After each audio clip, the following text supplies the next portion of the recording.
but we've brought down crime and just given it a little dose of what we do really well. But we'll, at some point, just go in and do it exactly the way we want. We won't have any crime, and we'll have very little crime in Chicago, almost none. We'll stop it everywhere. We do stop it everywhere. And we had a governor, a very good governor from Louisiana. What a great group this is.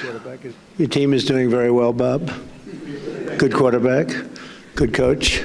It always helps. Having a good coach and a good quarterback is a very good thing, historically. I want to thank Secretary Marco Rubio, who's my friend and a very talented man who works very hard, and his wonderful wife, Jeanette, for hosting us this evening as we... Thank you, Jeanette. Great job. As we celebrate the 2025 Kennedy Center's honorees, and they are great honorees. Sylvester Stallone, there he is, look at him.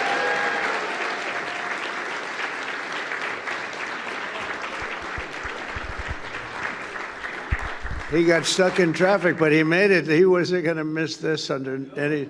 We heard he was walking up. I said, okay, now we can start.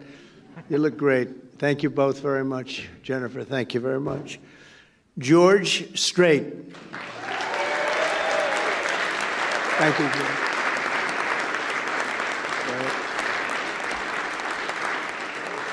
King of Country. That's great. Gloria Gaynor. Gloria.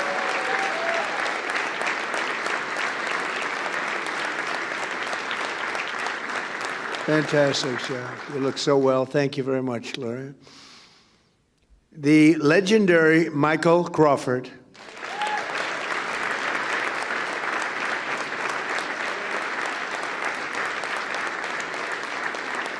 Thank you, Michael. Thank you, Michael. That's some job. Thank you very much, Mrs. Crawford, for being here with your two beautiful daughters. Really an honor to have you. I don't want to say how many times I've seen you in Phantom, but, you know, when you have a great artist, it's true with paintings, it's true with music, it's true with dance. Every time you see it, it gets better, and you see things you've never seen before, but I've seen you many times, and there's never been anybody like you. Thank you very much, Michael. Congratulations. And the truly legendary rock band Kiss. Thank you, fellas. Thank you. That's great. Thank you very much. And this is really much, really look at it, pure talent, a lot of talent, as has ever been assembled under one roof. We've done something that they've never done before, and I'll be doing something that hasn't been done before. The President of the United States is hosting at the request of a certain television network.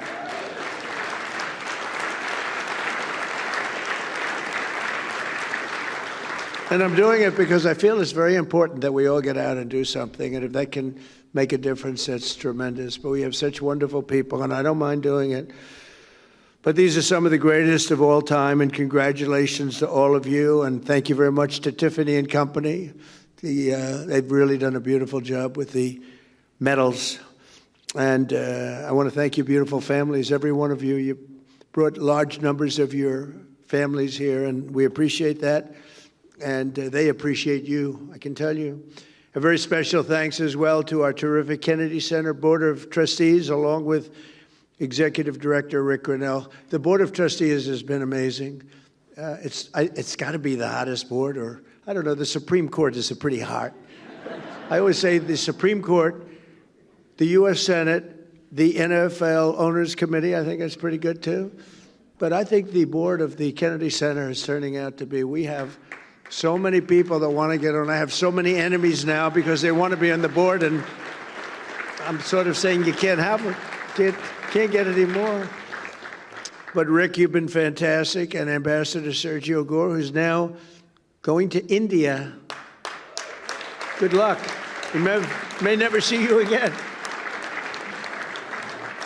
1.5 billion people. Think of that. 1.5 billion. Can you handle that, Sergio? I think you can. You can handle anything. But you're going to be dealing with a very special leader, as you know, a friend of mine, and You're going to do very well. He's very happy that you're going to be the ambassador, so good luck. You're going to be making your journey in 2 weeks. Good luck. I may never see him again. It's very sad.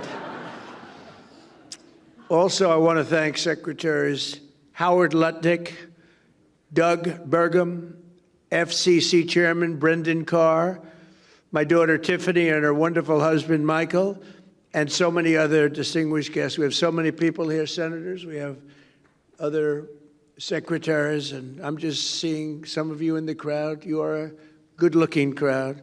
I also want to thank everyone here tonight who's so generously supported our effort to restore and revitalize the Kennedy Center. It was in rough shape to a lesser extent, but the White House was in rough shape. You know, we're bringing the White House back room by room, and they sort of laugh when they say, well, the Lincoln bedroom, we had to fix it up. It wasn't looking too good, but we fixed it up, leaving it the way it was, but fixed up. It's in tippy-top shape. You know, I always used to say, it's got to be tippy-top. But you had a lot of other presidents that weren't into that. I've always been into it. The Oval Office has reached a new level. The Cabinet Room, everyone wants to see the Cabinet Room, and it's so beautiful now. We took some of the paintings that were downstairs in vaults. They have big vaults. They have 2,000 paintings, over 2,000. We have great curators, 7 of them, and they love the place. Some of them have been there for 40 years, and if they don't like you, you don't get the painting you want. You don't get the Declaration of Independence brought up into the Oval Office. A couple of other presidents suffered without it because they said, not going to be able to do it. But they've been great. But we have tremendous artwork being brought up and has been brought up from the vault. So it was sitting for 100 years, 150 years downstairs under the White House, and now we have it on walls throughout the building. And those walls, before we put them up, we make sure those walls are in perfect shape. I say, you got to make sure these walls are up before you do anything. And we've done a lot of work. We've redone great marble floors that were beat to hell. We've done not good floors that were out of one-by-one boxes from certain stores that are not very good. They shouldn't be there. Those floors should not have been there. And we've replaced them with the most beautiful marble, statuary marble. They call it in Italy statuario. Great white and black marble that forms Greece and big parts of Italy. And Italy, during a time when Italy was extremely strong, and Greece when Greece was Greece. And they had that, and we now have that in the White House, replacing one-by-one tiles that were not good. But we've fixed the White House, and we've fixed the Kennedy Center. The Kennedy Center has some work to be done. We've worked very hard on it, actually. I spent a lot of time there with contractors. I mean, I go around. I have 2 jobs. I have a construction job, which is really like relaxation for me because I've been doing it all my life. But we're fixing the Kennedy. I said, you need a new roof. And he said, sir, there's a lot of water coming down. You know, they didn't know. You need a new roof. It's been there for like 45, 50 years. And we're doing everything. We're doing brand new air conditioning. Carrier's been so incredible. They made a donation, a big donation on the ballroom. We were bidding out the ballroom, and Carrier came along, and they said, sir, we'd like to contribute the air conditioning for the ballroom. It was like $17 million. It's a lot of air conditioning and heating. And a great steel company came along and said, sir, we'd like to contribute the steel. That's a big steel. That's a big account. And we had Caterpillar Tractor come along and said, sir, we'd like to contribute all of the tractors, all of the excavation equipment, and all of the lifts and generators and everything else you have in the ballroom, because it's got a lot of very complex equipment that you wouldn't think of. So I want to thank Caterpillar and others. Others are going to be made public, but they've really been very gracious, and we're having the same thing happen at the Kennedy Center. They view it as a very important thing, and we have marble experts, some of the greatest marble people anywhere in the world, and they're taking this marble that was in such bad shape that everyone said, we have to rip it down, we have to take it down. No, the marble is great, big, beautiful slabs. You don't get them like that anymore. It's very hard. Giant, they call them the giant slabs. They don't make them.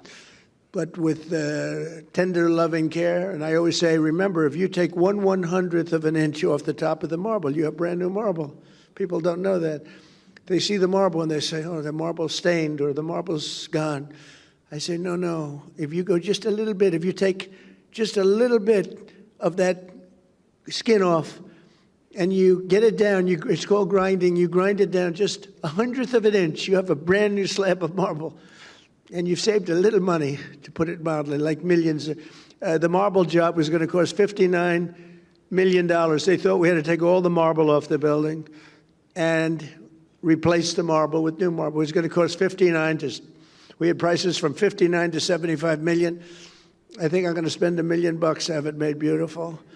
And what you replace it with was not nearly as good as what we already have. So it's sort of, I don't know, I like to tell you those little construction, because we talk politics all the time, and I like politics too. I said to somebody the other day, am I a better politician or construction real estate person? And they didn't know how to answer that question.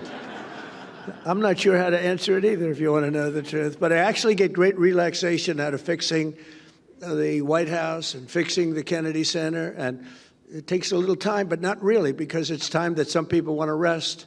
I don't really want to rest. I want to do things. And to me, it relaxes me. It's really almost better than resting. And we're bringing these places of great distinction, we're bringing them back. And the Kennedy Center is going to be incredible. Within 10 months, I mean, you're going to see, we've already done tremendous amounts of work, but within 10 months, you're going to see something that you'll really be amazed at. You know, one of the things with the Kennedy Center, because this is really honoring that tonight, but the sound is great.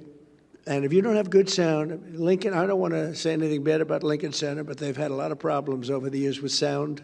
A lot of you, some of you on that board, you're here tonight. There's a very distinguished board also. But as you know, they have at Lincoln Center, they have a sound problem, and they've rebuilt one of their great buildings because the sound was always bad, and they can't get it right. They can't get it right. It's a very hard thing to do. There's a little luck to that. You know, you have to be a little bit lucky. And some of the greatest opera houses in the world in Europe were built 200 years ago, 300 years ago, and they had no sound engineers in those days, but they did have a lot of marble and stone. And marble and stone make really for great sound. I see we have Gloria, we have Kiss, we have George Strait, we have, think of it, we have the great Michael Crawford, and they know what I'm talking about probably better than anybody else in the whole world.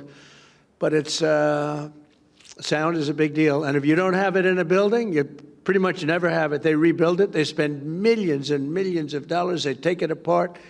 They put up new walls, they put up new seats, they put up new everything, and they open it up, and it's a disaster. And the one thing with Kennedy Center, they have great sound. They've always been known to have great sound. And we're putting up large slabs of marble in a couple of the great halls. And it's already, we did some testing. It's made it, as good as it is, it's made it even better. Marble can do that. So we've reviewed everything you have to review and reversed the decline of this cherished institution. And the Kennedy Center was really, boy, the money they spent over the years. They spent so much money, and you couldn't see where the money was spent. We're still trying to find out where did they spend all that money, but they didn't know what they were doing, and it's a shame. And we almost lost that building. That building was very close, structurally and every other way. We've totally reversed it, and now it's going to be in great shape for literally for 100 years. It's going to be in great shape. It's going to be in better shape than ever before. So we've done a real job. We've secured historic funding for the Kennedy Center, and we got that in the great, big, beautiful bill. That's a bill that everybody said was impossible to get passed. They said, you can't do it. It's too big. It was supposed to be 17 bills. I said, let's put it in one, because the Democrats are absolutely crazy. And I have some Democrat friends here, but they're crazy. And they might have approved a couple of them, but most of them they wouldn't. I said, if we put it all in one, there's something for everybody. And we got it approved with a pretty small majority. We have the majority, but pretty small majority. We got it approved. And we got some support. We got a little support from some of the rational Democrats. But one of the things we were able to do is help very much the Kennedy Center. We got so many other things, though. Largest tax cuts in history. No tax on, think of this, tips. No, for the workers, no tax on tips, no tax on Social Security for our great seniors, no tax on overtime. Nobody thought that was possible. You're allowed if you buy a car. These people don't know about buying cars. because you buy cars, probably you're not going out to borrow a lot of money, the group in this room. But you know what?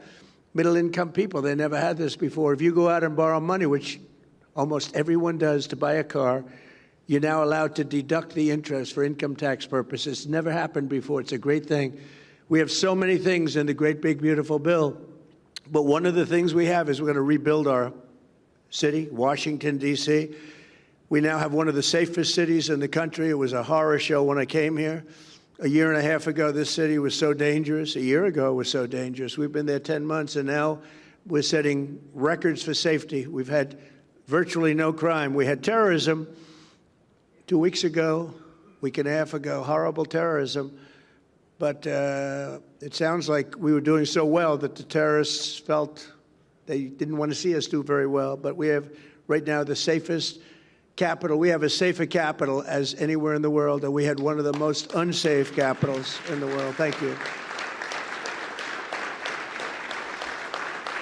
And I walk through the White House, and I'll see especially young women say, "Sir, thank you very much." And I know immediately what they're saying. They're not thanking me for the 8 wars that we've stopped. They're not thanking me for even the tax cuts or any of the other things we've done. They're thanking me because they can actually walk to the White House. They feel safe now in the city, and they are. And I want to thank our National Guard. They've been unbelievable. The National Guard has been great. And Christy and Tom Homan and all the people that work so hard on that. And as you probably noticed, we just went into New Orleans, and we went into Memphis, Tennessee. We went in a light way because we have a lot of opposition there with these people. They want to have crime. I mean, it's the craziest thing, Chicago. But we've brought down crime and just given it a little dose of what we do really well. But we'll, at some point, just go in and do it exactly the way we want. We won't have any crime, and we'll have very little crime in Chicago, almost none. We'll stop it everywhere. We do stop it everywhere. And we had a governor, a very good governor from Louisiana. Jeff Landry just called, and he said, "Please do me a favor. Would you send the troops into New Orleans? It's really gotten bad." And I said, "We'll do it." We just sent them in, and within about 3 days, everyone said it's like a different place. And he's a smart governor. And some of the governors, you'd be surprised at some of the ones that are calling. But we're stopping crime. I said we were going to, during the campaign, we're going to stop crime. Nobody knew we were going to stop it to this extent. Nobody knew we were going to have a border where in 6 months, not one person came into our country illegally. Think of that.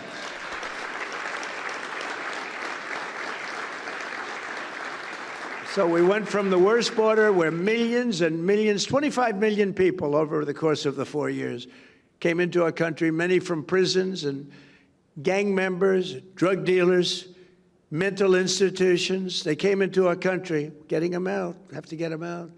Murderers, we have 11,888 murderers. Many of them are now either out or in jail because they'll murder again. More than 50% of those people murdered more than one person. But we took a very strong stand, and people are really liking it. And by the way, drugs coming into our country by sea, down 94%. Okay, down 94%.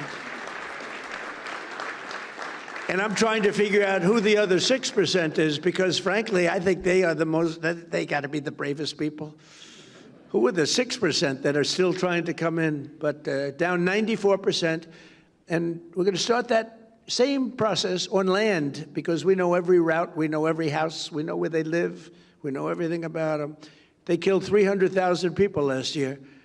And that's like a war. That's like a terrible war. Not going to let it happen. So we're doing a job that nobody else could do. But we're building this institution back to what it should be, and the nation's premier venue for the arts. And we're going to see that because D.C. is now a safe place. People want to be here. The restaurants are opening. You know, if you go back a year, nobody wanted to go to restaurants. They lost 40% of their restaurants. They closed. They had no business. And the restaurants that were open were doing no business. And people felt unsafe, even sitting, waiting for a meal. People would come in and do bad things. We don't have that anymore. And now restaurants are open. You can't even get into a restaurant now in Washington, D.C. It's a beautiful thing to watch. And we're showcasing our country. And we're always going to have it, because the capital of the United States of America has to be a safe and beautiful place. And we're fixing it. We're fixing the roads.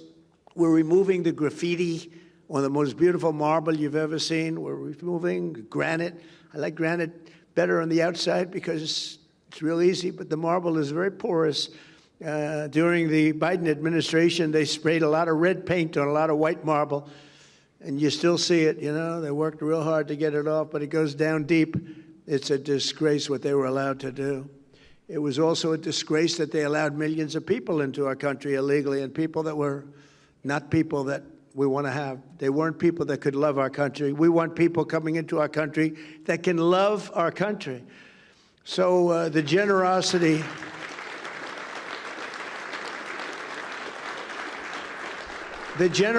of so many outstanding donors, and Rick mentioned some of them, but we've had so many people that just are so generous. It's been really incredible. And as you know, this is America's 250th anniversary.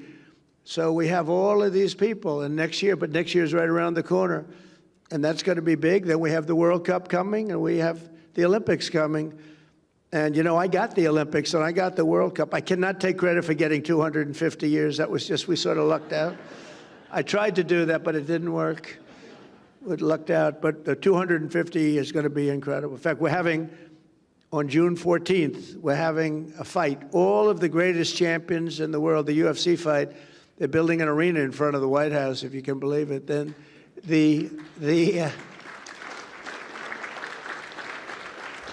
like 6,000 seats, and then they're going to build it for the fight. They're going to have the greatest champions of the world coming, and they're going to have over 100,000 people out. They're putting screens all over certain parts of Washington so everyone can see it. I don't think there'll be anything like it. It'll be on a Sunday night, June 14th. Flag Day happens to be my birthday, but I didn't do it for that reason. Just it actually, sir, we like the June 14th date. I said, you know, it's my birthday. They didn't know it, but they picked it. But it's, I'll take a little heat on that, but it's not that. But I will tell you, that's going to be some. Everyone's asking me for tickets for the UFC. That is going to be great. They're going to have the greatest champions in the world all fighting that night. The great Dana White does a great job, and he wanted to do it. And the White House will be the background of the fight. There'll never be anything like this. There has never been, and there never will be anything like that. But a few hours ago, I had the tremendous privilege of presenting the 2025 Kennedy Center honorees with their medallions, their beautiful medallions from Tiffany, right in the Oval Office. And we thought we'd do it here. We thought we'd do it at different places and maybe pick the one that we like the best. And we said, no, that hits so well. And the Oval Office, right, Michael? The Oval Office, he said it. I've never seen anything like this. There's something about the Oval Office that's special. It's really just special. Even in its poorer state, it was still the Oval Office, and we appreciate it, and we have great respect. So many things happened in the Oval Office, and they got to see the beautiful cabinet room, which we've brought back to life like it should be. Beautiful. It's a beautiful room, and it's really a beautiful room once again. Actually, more beautiful than it ever was. It was never like this. But the American people are proud of our country. We're proud of our beautiful White House, and we're proud of our beautiful Kennedy Center. And now you have it at the top of the line. The lives they've led, these wonderful people that are here tonight, the legacies that they forged have become integral part of Americans' priceless cultural heritage. All of the people that we honor tonight are such beautiful words. I mean, you're priceless.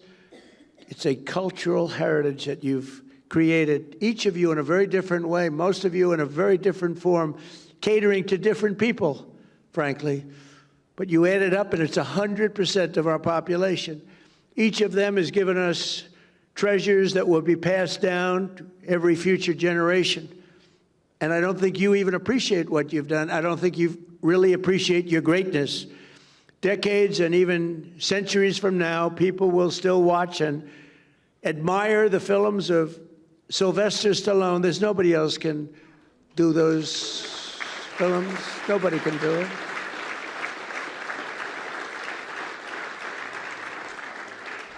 You know, he started Rocky. He had no money at all, and he had nothing. He had a car that barely couldn't, you know, he left New York. I think a place called Brooklyn, right? Brooklyn, good place. A lot of good people come out of Brooklyn. But he got that car to just get him there, and he stayed in his car, and he slept, and he wrote this script called Rocky. along with about 20,000 other people. Everybody writes a boxing script, right? But for some reason, they loved it. And Sly didn't have 10 cents, had nothing. And they offered him, like, a lot of money. They offered him, I think, $500,000, some number that he never even thought was even possible. And he said, no, I don't want it. I want to make sure that you're casting the right person to play the role. And they said, well, we have stars. And they brought in stars. But the stars didn't have good bodies. They were flabby. They were not really boxers. And Sly would look at some of these guys, big names. He was intimidated in one way, but in the other way, he said, that guy can't play the role. And we won't say the names of the people, but they're really top actors.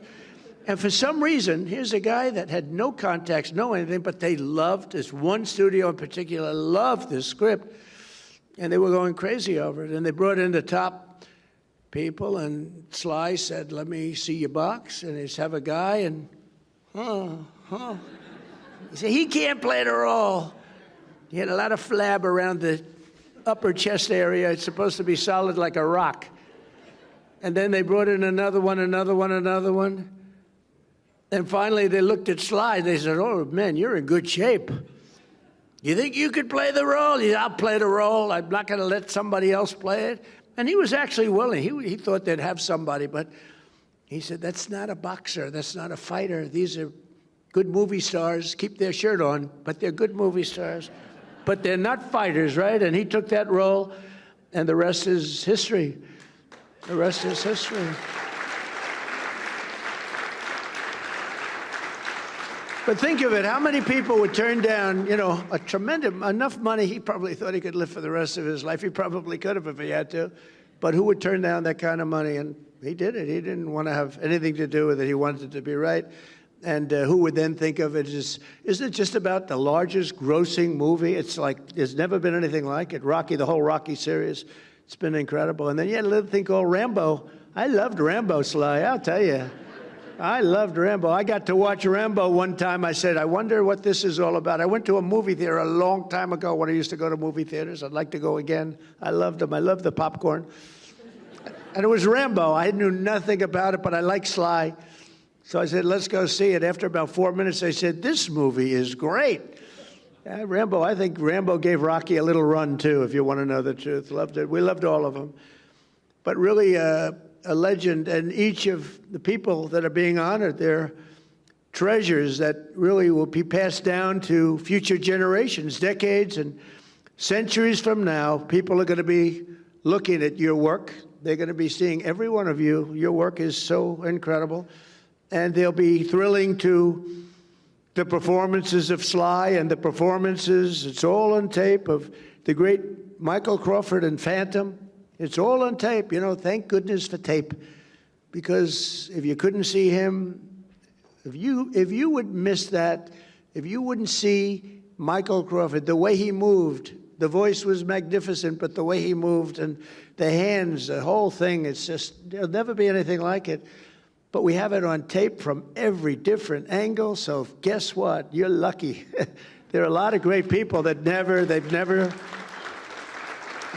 been preserved that way, but you've been preserved. And people are going to be looking, people are going to be watching that and comparing in other plays and in other forms and other venues. They're going to be looking and comparing others to you. And I don't think they're ever going to find anybody like you, Michael, okay? I know something about that business. I don't think they'll find anybody like you. The look, the movement, the whole deal, and then the voice, right? The voice, that beautiful voice. And they'll still know the unforgettable songs of George and Gloria and Paul, Gene, Peter, and the late, great Ace Frehley, who's represented by his daughter, and she was crying she was crying. And all that meant to me is one thing, she loved her father, right? She loved her father.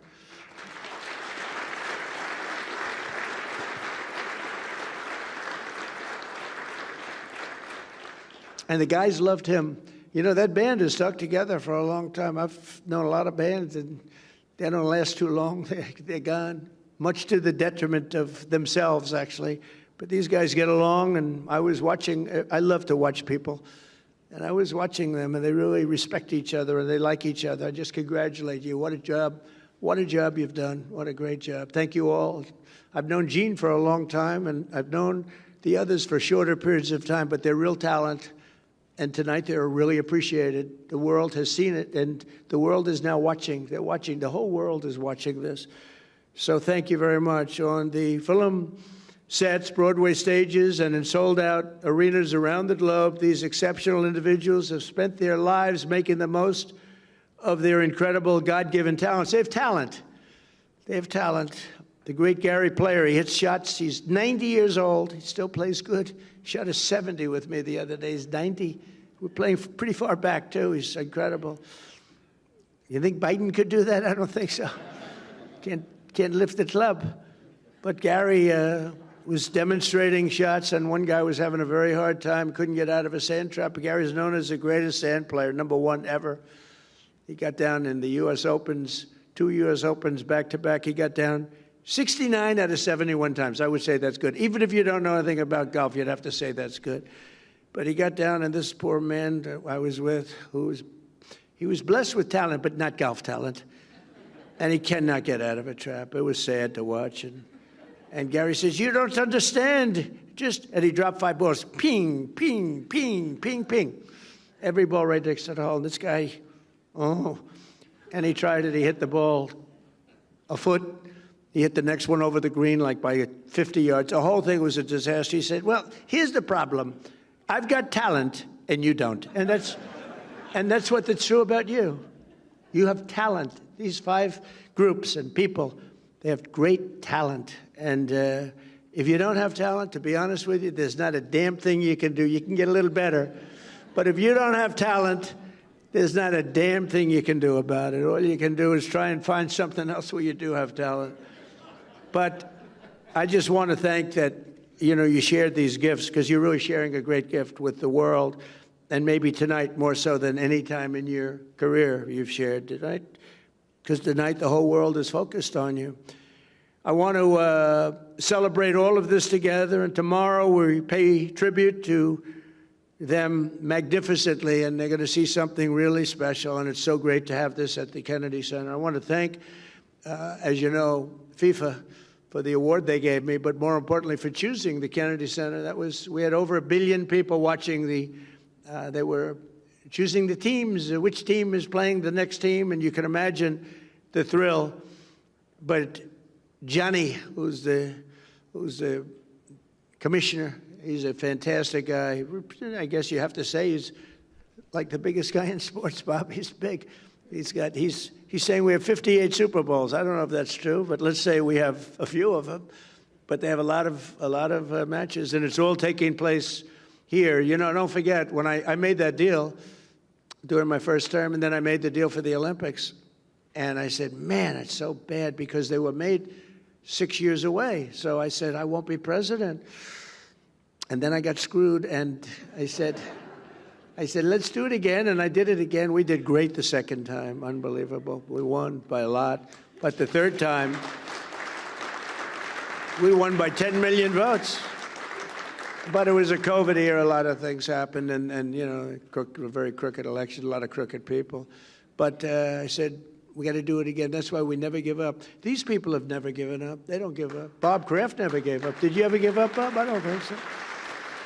Bob Kraft, have you ever given up, Bob? Look at him. He had a lousy team last year. He didn't know what to do. And now he's leading the NFL again. I'm sure your other owners are extremely happy for you, though, Bob, right? They're thrilled. They're just thrilled. But no, people don't give up. The real winners need the talent, but don't ever give up. But as chairman of the Kennedy Center, as president of the United States, and as a true fan of each of these incredible celebrities, but great performers, much more than a celebrity. You're much more than a celebrity. It gives me tremendous pleasure to congratulate them once again and say thank you for your incredible career. Thank you for gracing us with this wisdom and this genius that you have. That's what it is, every one of them. And the First Lady, who you saw yesterday and you're going to see again tomorrow, we're going to be having a good time. She congratulates everybody. She's focused on Christmas decorations at the White House, where she's done a great job. And actually, the press has treated us very good. The first year The trees were white and beautiful, and the media said, "Why white?" So I said, "Listen, do something that's more known." So the next year we did green, and they said, "Why aren't you doing white? We like the white better." The next year we did red. We got killed with the red. But so we went through 4 years of that stuff. Nobody does it better. And this year it's just so good that they actually said the White House looks phenomenal when you add up all of the other things that we've done to it. You know, I tell people for the first 4 years I was the hunted. So I didn't have a lot of time to fix up the floors, to redo the Lincoln bathroom. I took a little heat. It was the worst job. It was done in many years ago. It was done during actually the Truman administration with very cheap green tile. That was in Lincoln. Now we have it done in beautiful, beautiful paradisial marble. It's all book matched and so beautiful. And people said, "Oh, why is he wasting time?" That's not wasting time. That's saving our heritage. You know, many, many things like that. It's saving the heritage of this country. And it's so important. But I'm just going to leave you with the fact that this is a very brilliant and very important group of people that are in this room tonight. A lot of people wanted to be here, and the ballroom is very small, Marco. I mean, this is like, you know what this is? About 1/10. This is Section A of what's being built. This is like a little corner. But it is beautiful. And I have to say this. Marco Rubio is a great Secretary of State. And